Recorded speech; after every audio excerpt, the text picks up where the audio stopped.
Bismillahirrahmanirrahim. Assalamualaikum warahmatullahi wabarakatuh. Selamat pagi anak-anak.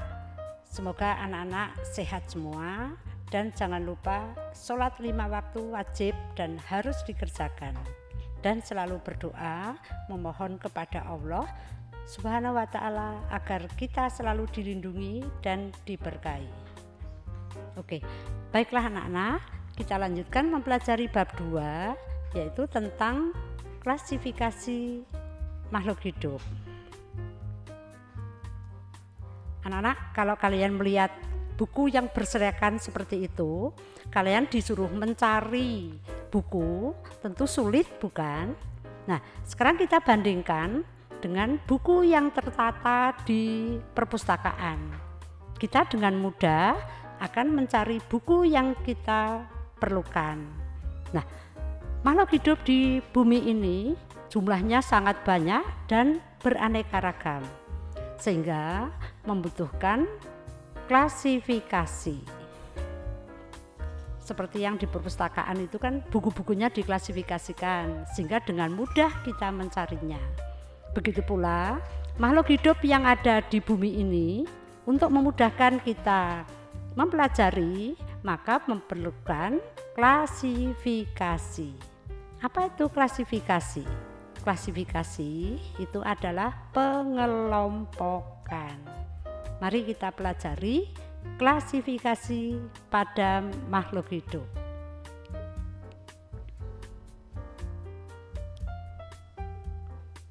Klasifikasi makhluk hidup. Suatu cara mengelompokkan makhluk hidup berdasarkan kesamaan ciri yang dimiliki. Tujuan klasifikasi yaitu 1. Mengelompokkan makhluk hidup berdasarkan persamaan dan perbedaan.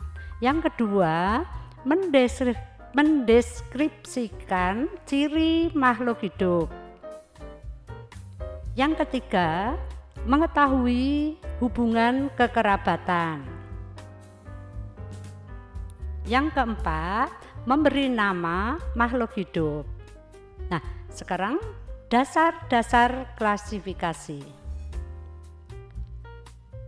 Dasar klasifikasi itu berdasarkan persamaan dan perbedaan yang dimiliki makhluk hidup. Berdasarkan ciri bentuk tubuh atau morfologi. Dasar klasifikasi itu berdasarkan ciri organ dalam tubuh atau anatomi. Berikutnya, berdasarkan manfaat, ukuran, tempat hidup, dan cara hidup. Klasifikasi itu tokohnya atau orang yang pertama kali membuat klasifikasi yaitu Carolus Linnaeus. Itu seorang tokoh klasifikasi. Ilmu klasifikasi itu sering disebut taksonomi. Sedangkan tingkatan klasifikasi disebut takson. Berikutnya yaitu urutan takson pada makhluk hidup atau tingkatan klasifikasi.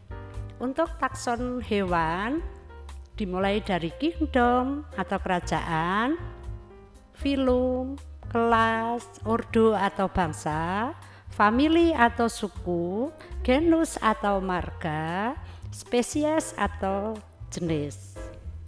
Kemudian untuk takson tumbuhan atau tingkatan takson pada tumbuhan yaitu dimulai dari kingdom atau kerajaan, divisi, kelas, kemudian ordo atau bangsa, famili atau suku, genus atau marga, spesies atau jenis.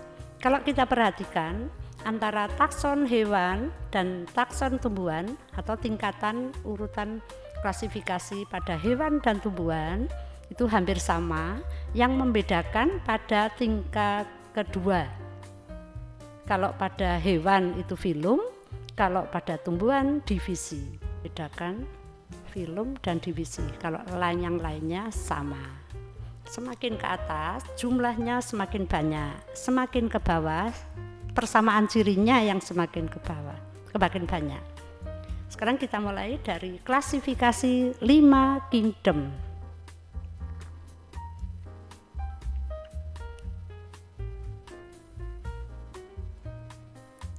Ahli yang pertama kali mengklasifikasikan 5 kingdom yaitu R.H. Whittaker. Klasifikasi 5 kingdom yang pertama adalah Monera, kedua Protista, 3 fungi atau jamur, keempat plantae atau tumbuhan, dan yang kelima animalia atau hewan. Yang pertama yaitu Monera. Monera yang termasuk Monera adalah bakteri, ganggang hijau dan biru. Ciri-ciri Monera itu bersifat prokariotik, artinya tidak punya membran inti sel.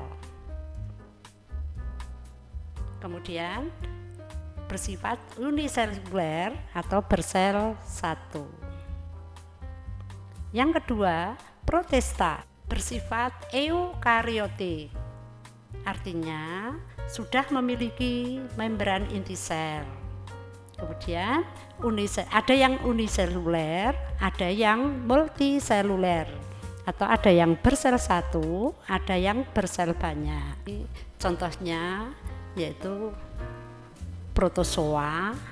Ini Protista yang mirip dengan hewan. Ada yang Protista mirip dengan tumbuhan. Contohnya yaitu ganggang atau alga. Anak-anak bisa melihat pada gambar itu ada rhodophyta, chlorophyta, biophyta dan sebagainya. Kemudian ada yang Protista mirip jamur. Contohnya jamur lendir. Selanjutnya yaitu kingdom fungi atau jamur.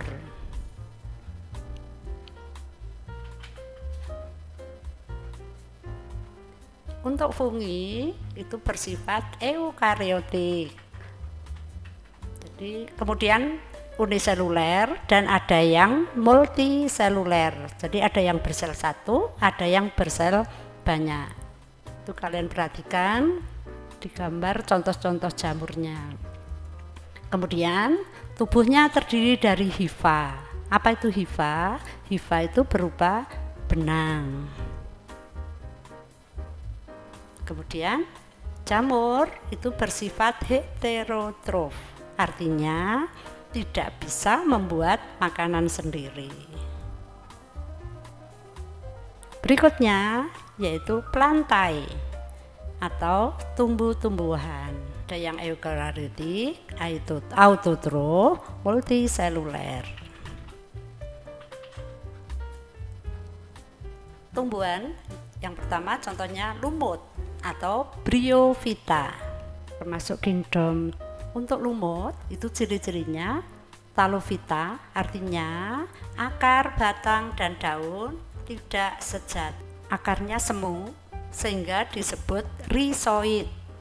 Kemudian cara berkembang biaknya menggunakan spora. Itu ciri-ciri lumut atau bryophyta. Selanjutnya paku-pakuan atau pteridophyta. Untuk tumbuhan paku-pakuan bersifat kormophyta atau sudah mempunyai akar, batang, dan daun yang sejati. Akarnya serabut, cara berkembang biaknya dengan spora. Daun muda biasanya menggulung. Selanjutnya yaitu tumbuhan berbiji. Tumbuhan berbiji itu ada yang disebut gymnospermae dan ada yang disebut angiospermae. Apa itu gymnospermae? Gymnospermae itu tumbuhan yang biji terbuka. Angiospermae itu tumbuhan yang berbiji tertutup. Ciri-cirinya itu perbedaannya, kalau yang gymnospermae bakal biji tidak tertutup oleh daun buah. Kalau yang tertutup, bakal biji tertutup oleh daun buah. Lalu yang Gymnospermae, batangnya berkambium, berkayu. Angiospermae, batangnya berkambium atau ada yang tidak, dan seterusnya. Anak-anak bisa dibaca, kalau sekiranya penting silahkan bisa dicatat sendiri. Di Angiospermae atau tumbuhan biji tertutup. Untuk Angiospermae itu ada dua macam, yaitu tumbuhan monokotil dan tumbuhan dikotil. Untuk yang monokotil itu satu keping biji, sehingga sering disebut tumbuhan berkeping biji satu. Kalau yang dikotil itu berkeping dua. Akarnya itu kalau yang monokotil serabut, yang dikotil tunggang. Itu contohnya monokotil dan dikotil. Kalau yang monokotil tidak berkambium, tidak bercabang, batangnya berruas-ruas. Kalau yang dikotil itu berkambium, bercabang-cabang, tidak berruas-ruas. Selanjutnya daunnya, dikotil dan monokotil. Kalau yang dikotil, daunnya menyirip, ada yang menjari, tulang daunnya ya. Kemudian kalau yang monokotil, tulang daunnya biasanya sejajar dan ada yang melengkung. Bunganya, untuk yang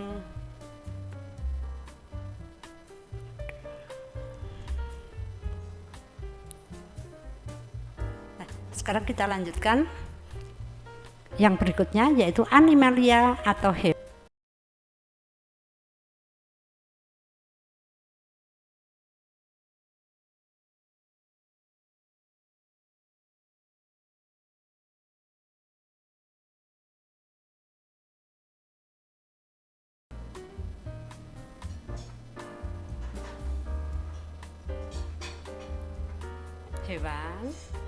atau animalia.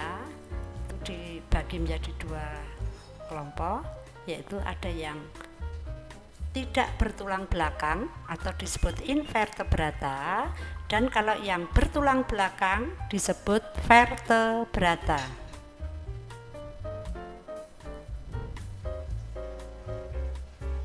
Kita mulai dari yang invertebrata atau hewan yang tidak bertulang belakang. Yang pertama yaitu porifera, hewan yang berpori. Terus yang berikutnya Coelenterata, contohnya ubur-ubur dan hidra atau hewan berrongga. Berikutnya Platyhelminthes atau cacing pipih. Terus Nematelminthes atau cacing gilik. Berikutnya Annelida atau cacing gelang, contohnya cacing tanah dan lintah. Terus Molluska atau hewan bertubuh lunak. Kita lihat pada gambar, contohnya ada siput, kemudian ada cumi-cumi. Selanjutnya Arthropoda atau hewan berbuku-buku atau beruas-ruas.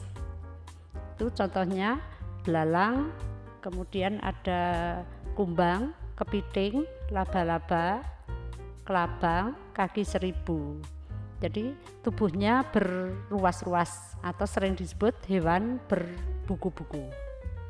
Selanjutnya Echinodermata atau hewan berkulit duri. Kita lanjutkan, yaitu yang hewan bertulang belakang atau sering disebut vertebrat. Yang pertama yaitu Pisces atau ikan. Yang kedua yaitu amfibi, Yang berikutnya yaitu reptil. Itu contohnya bisa kalian lihat di gambar. Ada ular, kura-kura, buaya, atau sering disebut hewan melata. Yang berikutnya yaitu aves atau bangsa burung. Dan yang terakhir yaitu mamalia atau hewan menyusui. Itu contohnya ada kucing, singa, dan sebagainya. Anak-anak bisa melihat gambar dan bisa mencari sendiri di lingkungan sekitar.